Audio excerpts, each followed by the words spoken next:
Hi, it's Mike from Clearblue. Today we're going to show you how to install the mineral line system on your above ground pool filter. Inside the mineral line kit, you'll find the mineral line controller, the mineral cell, the plumbing hookup kit, and the copper test strips. You'll also need a slotted screwdriver and some Teflon tape to hook it up to your system. Your pool will come with a filter that looks similar to this, along with all the hoses and fittings you need to hook it up. The first thing you'll do is wrap Teflon tape around the threading on this 4-inch nipple that comes in the kit with the mineral line. You need to wrap both ends of the threading. The wrapping should go clockwise, and you may need to wrap it several times to prevent leaking. Next, we're going to thread the nipple into the right-hand side of the T.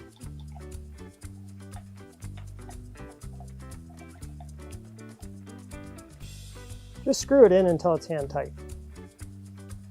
On the filter head, look for the two ports labeled pump and return. Next, we're going to screw the other end of the nipple into the return port on the filter.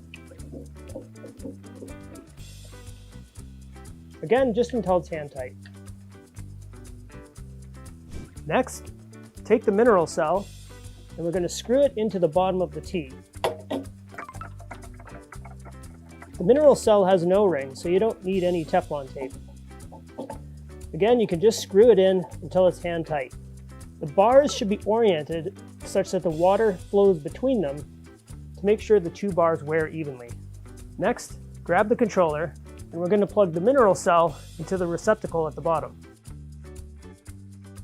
Make sure that the plug is plugged in all the way so that it's flush with the controller. Next, we're going to take the two Velcro strips that came with the system, and we're going to fasten it to the back of the controller, covering the screw mounts. Next, you'll need to fasten the return hose to the other side of the T. Inside the filter kit, you'll have this hose nozzle with threading on it.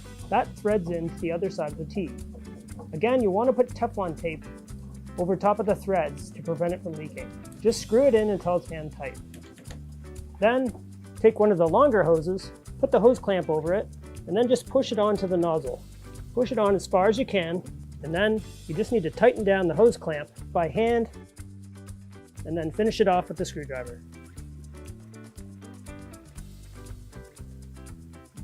Next, you just take the other end of the hose and fasten it to your pool's return. Details of how to do that will be described in your pool's installation manual. With the Velcro fastened on the back of your controller, we're going to fasten the controller to the side of the pool. Just press it against the side of the pool and hold for 30 seconds. Then, the only thing left to do is to plug in the power and you're good to go. Setting up the controller is super easy. You'll need to know the volume of your pool in gallons or liters. Then, access the settings calculator from the QR code on the front of the controller. It'll give you a number between 0 and 99 based on your pool size to set the controller to. Then, use the up and down arrows to set the controller to the appropriate number. When you access the QR code, there's also a place to register your warranty. Make sure to do that because when you register your warranty, the length of it doubles from 1 year to 2 years.